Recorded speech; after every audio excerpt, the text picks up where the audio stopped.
The Poems of Ossian, Part 2.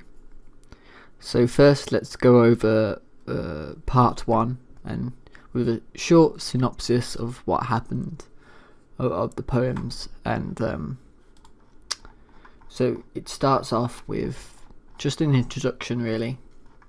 This is the first poem, called I've Seen the House of Finn.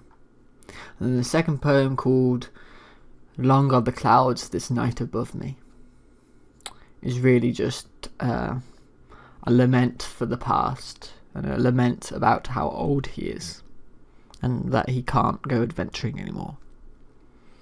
And then we have Once on a Time When Finn My Loved went to hunt on the Fair Maid's Hill, which is just really a poem about a great hunt they had. And then we're sort of jumping to the present tense, and things clear up a lot about what's going on. And we realise that Ossian is talking to Patrick, and maybe Patrick is writing this down. And Patrick wants to hear from Ossian about Finn. There's an introduction to some of the heroes of the Fien. He lists the names, and then there's then he talks about a battle called the Battle of Ventry, where the Fien conquer characters such as the King of France and the Princess of Greece, whatever that means. And then the next poem is called Feeble this night is the power of my arm. Another lament about how old he is. And he also talks of his exile and how the Fien were originally exiled, or they ran away or something, from their lord and master who wanted them to build a castle they didn't want to build. And then he has a poem called Here I Have Seen the Fianna, and he lists the heroes of the Fianna again, and he talks about how there's sort of a Robin Hood, merry men situation going on, where he likes to give money to people, and especially to bards and people who can play music. And then we have Ossian's Prayer, which is a sort of conversation verging on a debate or an argument, where Ossian is saying basically he would rather be with the Fianna in hell than be alone in heaven. And Patrick obviously thinks he's being silly, and really he thinks he's being an idiot. And but they sort of agree to disagree at the end or something, I don't know. And Ossian then talks about his the next poem is The Sunbeam, and the Sunbeam is a woman, apparently. We don't get the name of the woman, of the maid, but the maid is described. Here's the line.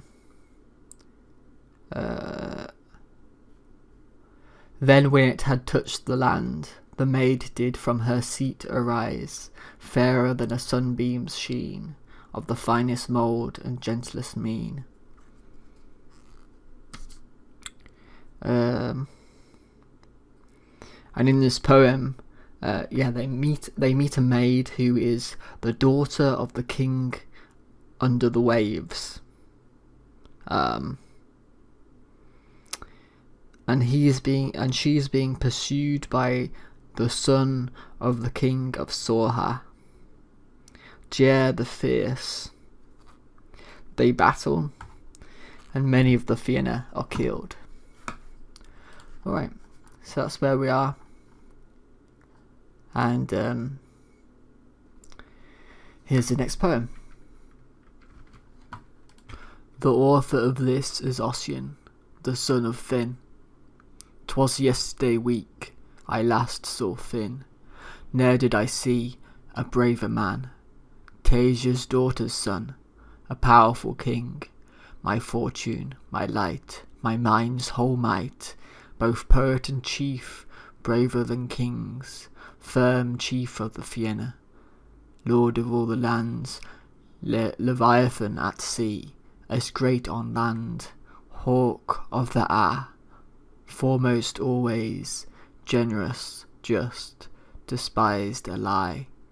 Of vigorous deeds, first in song, a righteous judge, firm his rule, polished his mien, who knew but victory, who is like him in fight or song, resists the foe in house or field, marble his skin, the rose his cheeks, blue was his eye, his hair like gold, all men's trust, of noble mind, of ready deeds, to woman mild, a giant he, the field's delight, best polished spears, no wood like their shafts, rich was the king, his great green bottle, full of sharp wine, of substance rich, excellent he, of noble form, his people's head, his step so firm, who often warred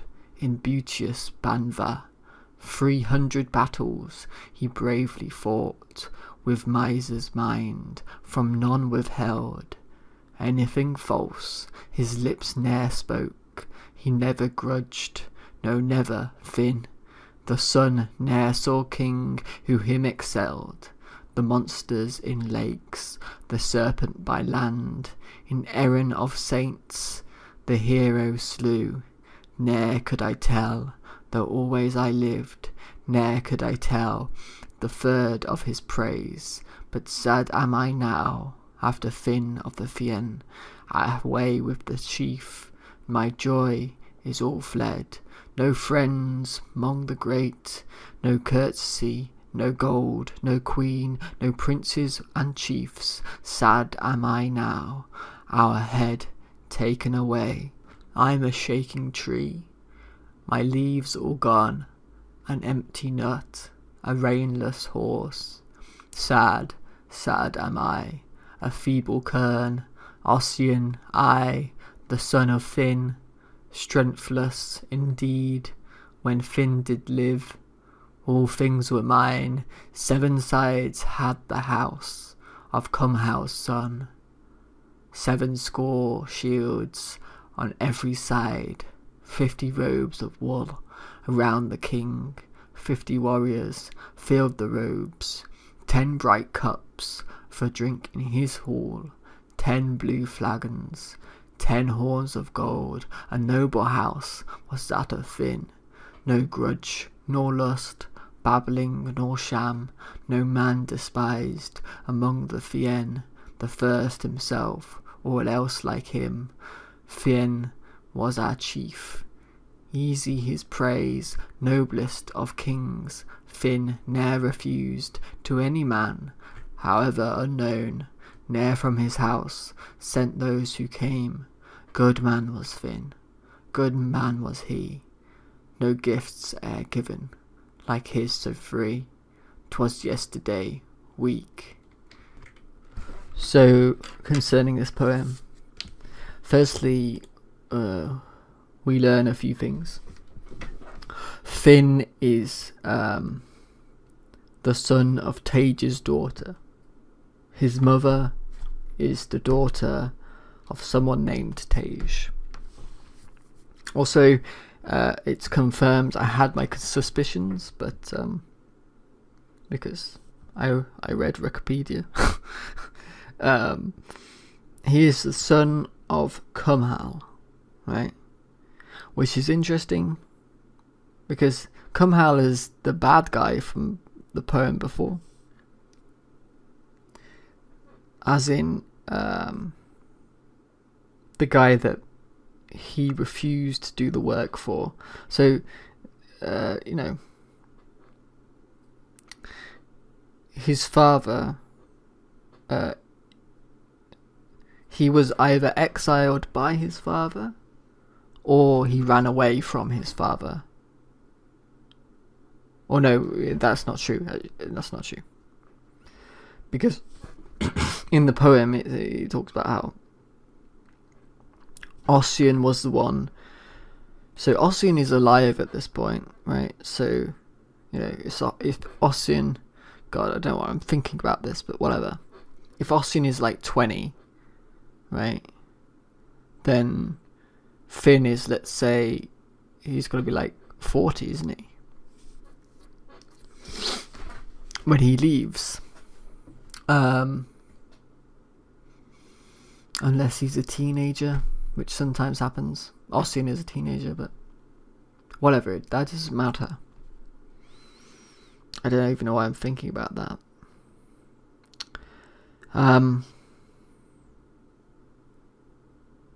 Yeah, and the other thing is the style. It's pretty much drastically different to what's come before, and you can really feel the meter in this one. It's very short and stilted lines. There's even some rhyming going on in English translation, which, is probably an accident, but there's also alliteration going on.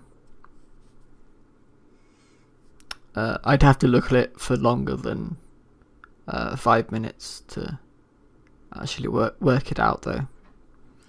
But this is a translation, so it's not going to matter, right? It's all about what it was. Well, it's apparently a translation. Whatever. Whatever. Let's go on to the next one. Bas, dear maid, the death of dear maid. The author of this is Alan McRory. Glenshee, the vale that close beside me lies, where sweetest sounds are heard of deer and elk, and where the Fien did oft pursue the chase, following their hounds along the lengthening vale, below the great Ben Gulbin's grassy height, of fairest knolls that lie beneath the sun. The valley winds, its streams did oft run red, after a hunt by Finn and by the Fien. Listen now while I detail the loss of one, a hero in this gentle band. 'Tis of Ben Gulbin, and of generous Finn, and Mac O'Doone, in truth a piteous tale. A mournful hunt indeed it was for Finn, when Mac O'Doone, he was of the ruddiest hue, up to Ben Gulbin went, resolved to hunt the boar, to whom arms had never yet subdued, though Mac O'Doone of brightest burnest arms did bravely slay the fierce and furious boar, yet Finn's deceit did him induce to yield, and this it was that did grievous hurt. Who among men was so beloved as he, brave Mac O'Doone, beloved of the schools? Women all mourn this sad and piteous tale of him who firmly grasped the murderous spear. Then bravely did the hero of the Fien rouse from his cover in the mountainside the great old boar, him so well known in Shee, the greatest in the wild boar's haunt e'er seen. Glad now was Finn, the man of ruddiest hue, Ben Calf, Ben Gulbin's soft and grassy side, for swift the boar now coursed along the heath. Great was the ill came of that dreadful hunt. 'Twas when he heard the Fien's loud ringing shout, and saw approach the glittering of their arms. The monster wakened from his heavy sleep, their stately moved before them down the vale. First, to distance them he makes attempt, the great old boar, his bristles stiff on end. These bristles, sharper than a pointed spear, their point more piercing than the quiver's shaft. Then Mac O'Doone, with arms well pointed too, answers the horrid beast with a ready hand. Away from his side there rushed the heavy spear, hard following on the course the boar pursued. The javelin's shaft fell shivered into three, the shaft recoiling from the boar's toughed hide. The spear hurled by his warm, red-fingered hand ne'er penetrated the body of the boar. Then from its sheath he drew his thin-leaved sword, of all the arms most crowned with victory. Mac O'Doone did there the monster kill, while he himself escaped without a wound. Then on Finn of the Fienne did sadness fall, and on the mountain side he sat him down. It grieved his soul that generous Mac O'Doone should have escaped unwounded by the boar, for long he sat and never spake a word. Then thus he spake, although, to be sad to tell, measure Diarmat the boar down from the snout, and tell how many feet the brute in length. What Finn did ask he never yet refused. Alas, that he should never see his home. Along the back he measures now the boar, light-footed Mac O'Doone of active step. Measure it the other way against the hare, and measure Diarmat carefully the boar. It was indeed for thee a mournful deed, youthful of the sharply pointed piercing arms. He went, the errand grievous was and sad, and measured for them once again the boar. The envenomed pointed bristle sharply pierced the soul of him, the bravest in the field, then fell and lay upon the grassy plain. The noble Mac O'Doone, whose look spoke truth, he fell and lay beside the boar. He fell and lay along beside the boar, and there you have my mournful, saddening tale. There does he lie now, wounded to the death, brave Mac O'Doone, so skilful in the fight, the most enduring even among the Fienne. He lies upon the knoll I see on high, the blue-eyed hawk that dwelt at Esseroy, the conqueror in every sore-fought field, slain by the poisoned bristle of the boar. Now does he lie full stretched upon the hill, brave, noble Diarmat Mac O'Doone, slain, it is a shame, victim of jealousy. Whiter his body than the sun's bright light, redder his lips than the blossoms tinged with red. Long yellow locks did rest upon his head, his eye was clear beneath the covering brow, its colour mingled was of blue and grey.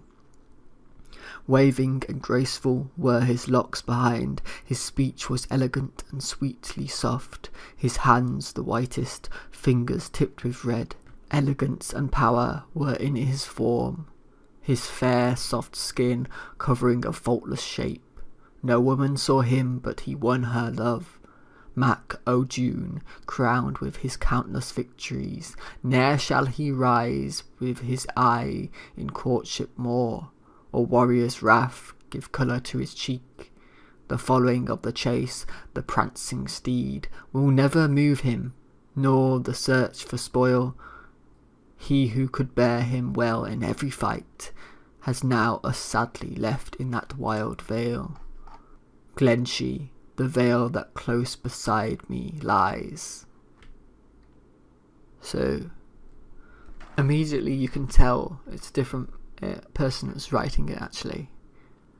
I'm not sure how. I'm not sure how to explain that, but you just can. It's interesting that there's different authors. I enjoyed that actually the most out of all of them so far. It's just a nice poem. There's not much to say. Well, actually, there is quite a lot to say, because I just realised it's quite comedic if you think about it. The way he dies. So, what happens is this: they're at Glenshee, which is a vale beside a mountain called Ben Gulbin. Which, now I think about it, Ben must mean mountain because of Ben Nevis in Scotland, right? So they're in this vale, they're hunting, and there's another line that's interesting. The great old boar, him so well known in She, right? It could not be, it could be, but there's the She are also known, it is a word for the other world, right? Like fairyland, Turnanog, what are they called? Tuatha Dunanan, I think it's what they're called. Who are sort of gods and not gods. I don't know. It's complicated. I'm not exactly sure. But yeah, that's interesting. Calf Gabra. The author of this is Alan McCrory. Tonight my morning is great, thou tonsured priest whom I love, while I reflect on the fight. With Red Tree, Kebar, we fought, son to great Carmaig O'Croon. Woe to the Fien whom he seized, a king who ne'er shunned the fight, and feared not the face of man. The Fien to a man did serve, Finn and the good race of Con, till the day of Kebar Roy. Nor evil, nor weakness feared, brave Kebar his people addressed. Deceitful indeed was the speech, in battle would he choose to fell, the Fien and he together, ere even as a king he'd live, with Erin beneath the Ainu. Beren then spoke boldly out, remember Muckry and Art, how your great ancestors fell, resisting the Fenin's deceit. Remember their cruel bonds, remember their pride and guile, and that we ne'er knew of war, but such as was stirred by Mac Cuel. Then did the race of Con resolve, in council with Kebar Hoy, that they'd at once assail us, and the whole country destroy. They'd have days of joy and feasting, great Alvin cleared of the Fien. Then would all grief be dead, nor could they a tax demand. Fiercely and bravely we fought, that fight the fight of Gura. There did fall our noble Fien, soul to soul with Ireland's kings, from India far in the east, to Fondla here in the west. The kings did all own our sway, till the battle of Gura was fought. But since that horrid slaughter, no tribute nor tax we've raised, nor to us was tribute due, save by part of Erin's soil. Many were there on the earth, of the folk who felt no grief, to both sides how great the loss, when we each other did destroy. Should strangers fierce come over, and seize on beauteous Erin. Ossian, what would Finn have done, were burdens laid on Erin? By thy hand, most holy priest, there were none in all fair Banver, save a few aged heroes, and some younger untried men. What king might there plant his foot? Could Fodler have for the taking? No fight nor conflict he'd need, no stratagem nor struggle. Eastward we sent ambassadors, to Father of Con's great son, that he might lead us on to seize on Erin's kingdom. Great grief had now come on Jon from Tara's loud-spoken king. New reason had ye given why all of you should perish. Ossian, tell us now the tale when ye fought that sturdy fight. Did thy son in battle die, or had he speech when you found him? I bent me over valiant Oscar, soon as was the slaughter o'er. Ossian II did bend him o'er his 7 valiant sons, each living man among the Fien, bent him over his own dear friends. Some of them had still their speech, others life had parted. Priest of the crosier white, who ever saw that slaughter? 'Tis an everlasting grief. Erin's nobles thus did die. Many were the hard round shields, many precious coats of mail, and lifeless warriors on the field. Nor would our people grieve for this, were they not a vanquished race. Little from that field was left us, save a king's or chieftain's spoil. There found I my own dear son, laid on his left arm resting, his shattered shield beside him, while his hand, still grasping his sword, flowed swiftly through his harness. My spear I rested on the earth, and o'er him stood as he lay. Then thought I, O tonsured priest, what now lonely I could do. Oscar towards me now turns, 'twas for me a grievous scene. Forth to me he stretched his hand, wishing I should him approach. Then my dear son's hand I seized, and cried out with a bitter cry. Forward from that time till now, in this world I've useless been. Thus to me my own son said, as life was fast departing. Thanks to the powers above, that thou'st escaped, dear father. Nothing do I tell but truth, a word I could not answer. Then approached the noble collator, who to visit Oscar came. Gently did Macronane say, How findest thou thyself, dear friend? Just as thou wouldest have me be, going to a better world. Kerbar Roy's spear had pierced, neath the navel, red-armed Oscar, the arm of collator. Up its bend, followed in its course the spear. Collator did deeply search the wound, and well saw how all stood there. The wound was through the back. Tom, by the murderous spear, Macronane gave a loud shriek, and fainting fell to the earth. Then spake Collator, the warrior brave, recovering from his faint. Dear Oscar, no more art thou ours. Thou and the Finnin must part, so part must the Fane with war. Con's race the tribute shall raise. We had been thus a brief space, thou priest, the son of Alpin, when leaving the slaughter we saw all of Vale's fane now living. There were but 2,000 men, the old and young together, and none unwounded returned.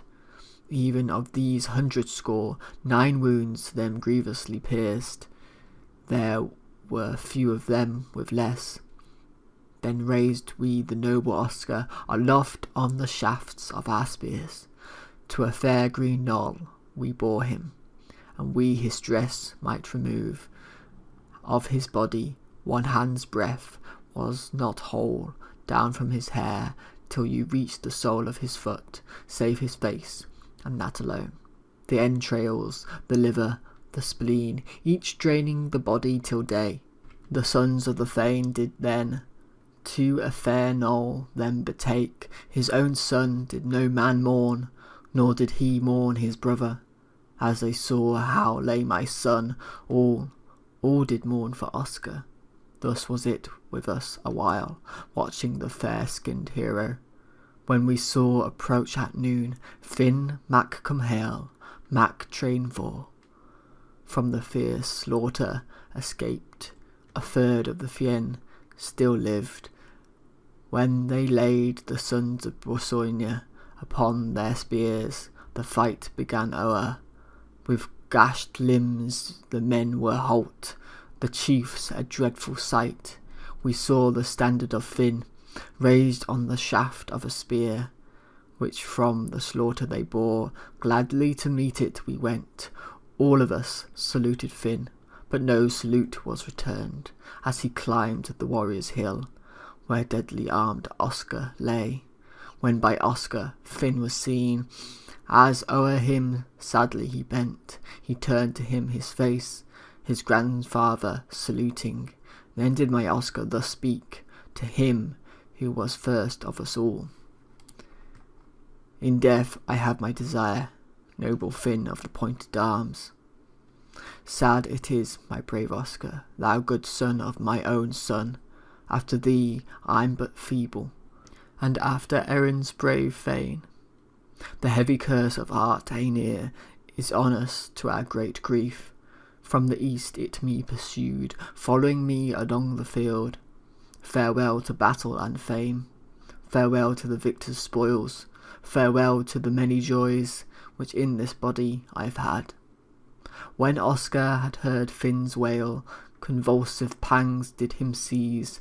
Both of his hands he stretched forth, and his soft fair eyelid fell. From us then Finn turned away, and shed many bitter tears. But for Oscar and for Bran never did he shed a tear. There was none but Finn and I, greater than him of the fane. Then did the men give three shrieks, which rung through fair Erin all. 500, 10 and 10 there were who belonged to us. Of the fane dead on the field, the number was nothing less.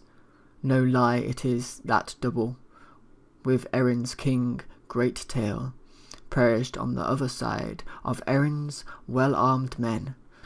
Finn, cheerful or peaceful, never was from that down to his death. Since that fight it touched him sore, that our kings should want their land, ever since Gaura's battle. My speech has lost all its power. No night or day has e'er passed without a sigh for each hour. Tonight my mourning is great. So I'm slowly being convinced that all of this poetry is legitimate.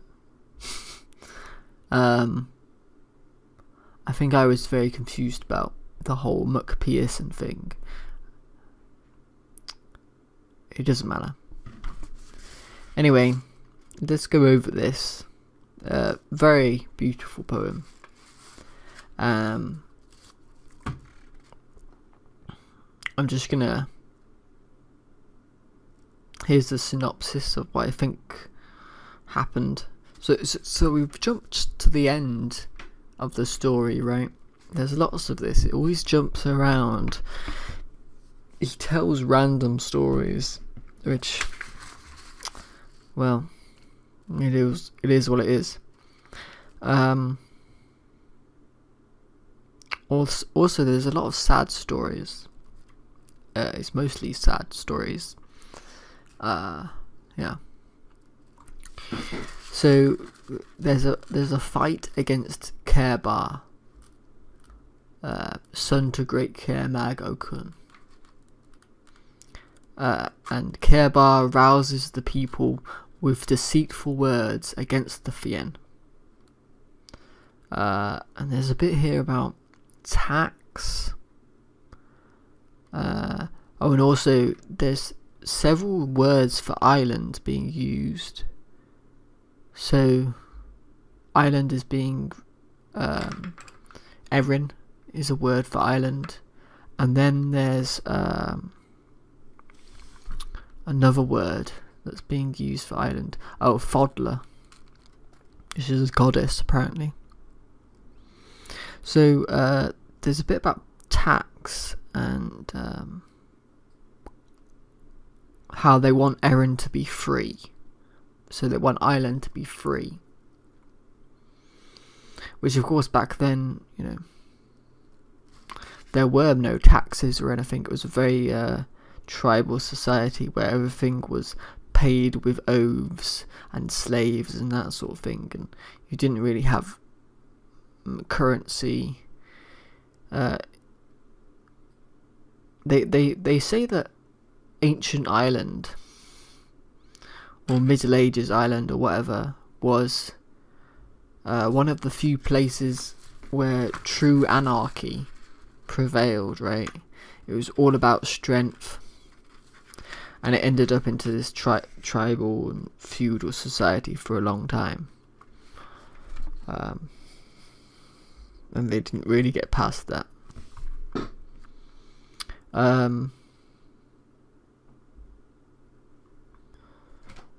So in this battle, so they have a battle with Caermag called the Fight of Geara, and most of the Fien die in this battle, and most of the King's men die in this battle. And there's a moment when they talk about how, should Ireland be attacked from an outside force, there would be no one to protect Ireland. So maybe this is alluding in some way to Vikings. Who knows? There's lots of talk of India, which is interesting again. Right. It keeps on getting brought up, doesn't it? India. A king of India, that's what it says. And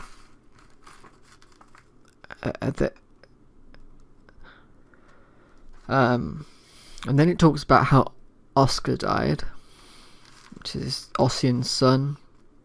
It's a really beautiful part of the poem, and they grieve for him, and they take him off, and they talk about how there's barely any of them left. There's like only untested youths and aged veterans, and they go off and fight anyway. And Finn goes off and fights, and presumably he dies, Finn himself, and I think Ossian lives, and there's another guy that lives, although I can't find his name. Mac Ronayne. Yeah. Right. Rosca Gwil, Ode to Ghoul. The author of this here is Fergus the Bard. High-minded ghoul who combats Finn, a hero brave, bold in assault, his bounty free, fierce to destroy, beloved of all. Ghoul, gentle, brave, son of great morn, hardy in war, his praise of old, a comely man, king, soldierly, free, of no soft speech, no lack of sense, cheerful as great. In battle's day he moved a prince, though soft his skin, not soft his deed, of portly mould, a fruitful branch, his heart so pure, he trains the young. Bow of mountains high, rises in victory, we ever fear, when he assails. I tell you, Finn, avoid the man, terror of Gaul, should make you yon quail, sooth to him rather, better than fight, skilful and just, he rules his men, his bounty wide, a bloody man, first in the schools, of gentle blood and noble race, liberal, kind, untired in fight, no prince so wise, brown are his locks, marble his skin, perfect his form, all full of grace, fierce to exact, when aught is due, in vigour great, of fairest face, no king like Gaul. I tell thee, Finn, his strength as waves, in battle's crash, princely his gait, comely his form, Gaul's skilled fence, no play when roused, ready to give, dreadful his strength, manly his mould, soldierly, great, ne'er could I tell his grace and power, a fearful foe, ready his hands, concealed his wrath, a cheerful face, like murmuring seas, rushed to the fight, a lion bold, as great indeed, powerful his arm, choice amidst kings, joyful his way, his teeth so white, 'tis he that wounds the greatest foe, his purpose firm, a victor sure, desires to fight, in history learned, warrior bold, sharp his sword, contemptuous ghoul, plunders at will, a fearless man, wrathful he is, dreadful in look, leopard in fight, fierce as a hound, of woman loved, a circle true, ere by him stood, he hurls his dart, no gentle cast, soft are his cheeks, his blossom rich, of beauteous form, unchanged success, no stream so swift as his assault, Mac-Morn, more brave than any told, of powerful speech, it far resounds, he truly great, liberal, just, does not despise, yet firm resolves, gentle, yet brisk, forsakes no friend, in fight of kings, no powerless arm, there, fierce his mien, and strong his blow, and when roused his wrath, he's third of the chase, noble Mac come hail, sooth and promise, give peace to girl, check wrath and guile. During my day, whate'er it be, I'd give without guile a third of the chase. Let's hear no more, soft dost thou speak, Finn's love to ghoul, and third of the hounds. Ghoul, leave thy wrath, with us have peace, now without grudge, thou'st of Finn's forest third, that will I take. Fergus, dear friend, my wrath is gone, no more I ask, friend without guile, lips thin and red, bounty and strength, shall win thee praise, high-minded ghoul. The ending actually makes this quite funny, if you think about it, because it's implying that Fergus the Bard has gotten into an argument with Ghoul, and you know, he's praised him and he's sang a song about him, this song, and to try and soothe him and calm him down, and yeah, that seems to be the context. It's very nice.